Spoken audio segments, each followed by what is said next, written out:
Shalom. Ringkasan Alkitab pada pagi ini terdapat di dalam 1 Tawarik pasalnya yang ke-28.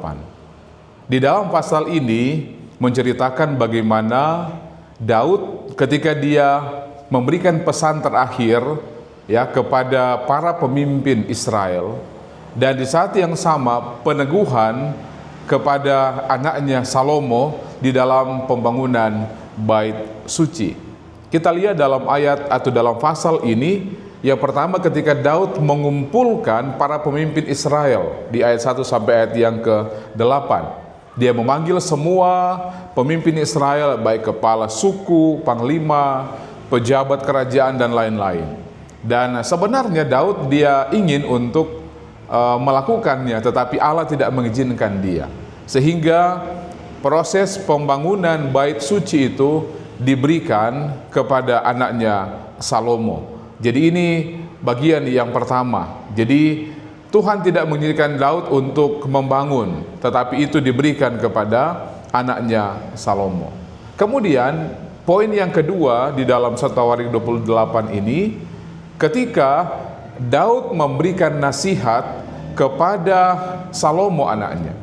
Apa kira-kira nasihat yang dia berikan? Kita boleh baca dalam ayat 9 dan ayat yang ke-10. Yang pertama, nasihat Daud adalah dia meminta untuk Salomo dia mengenal Tuhan dengan sungguh-sungguh. Lebih serius lagi di dalam pengenalan akan Tuhan. Karena ini sangat menolong, sangat membantu Salomo untuk melakukan hal-hal yang berkenan. Kemudian poin yang kedua adalah dia minta kepada Salomo untuk beribadah dengan hati yang tulus. Kita boleh baca dalam ayat 9-10. Kemudian dia meminta untuk terus mengetahui bahwa atau menyadari bahwa hati manusia kadang atau kecenderungan untuk dapat meninggalkan Tuhan. Itu sebabnya perlu ada kesungguh-sungguhan mengetahui kelemahan manusia. Dan kemudian nasihat yang Daud berikan kepada anaknya Salomo adalah ketika Salomo dipilih untuk membangun akan bait suci ini, dia harus kuat dan tabah di dalam melakukan ini apapun yang terjadi. Kemudian poin yang lain adalah kalau kita baca dalam ayat 11 sampai ayat yang ke-19, Daud memberikan instruksi bagaimana rancangan yang akan dibuat di dalam pembangunan itu, baik tata letak bangunan, kemudian ruang-ruang dan perlengkapan bait suci yang perlu untuk diatur dan disediakan.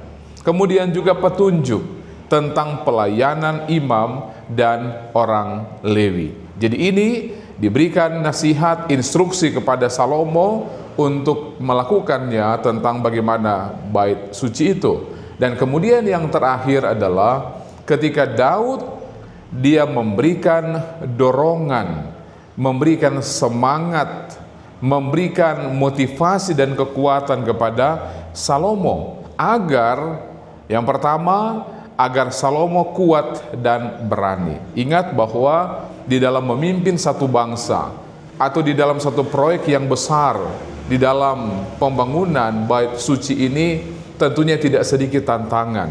Makanya perlu untuk tetap kuat, perlu untuk berani, perlu untuk melakukannya dengan sungguh-sungguh. Dan ini nasihat kalau kita baca dalam ayat 20 sampai 21. Kemudian yang berikut adalah apa nasihat Daud? Tidak takut atau tawar hati. Itu yang tadi. Karena banyak sekali tantangan yang akan dihadapi dalam berbagai proyek yang besar ini. Kemudian dia menasihatkan Salomo untuk percaya bahwa Tuhan pasti akan menyertai sampai selesai, sampai pembangunan ini boleh dilaksanakan. Dia menegaskan bahwa para imam dan orang Lewi dan semua pekerja akan juga siap untuk membantu di dalam pembangunan Ka'bah atau bait suci ini. Jadi ini ringkasan dalam buku 1 Tawarik 28. Kiranya ini boleh menjadi berkat untuk kita semua. Shalom.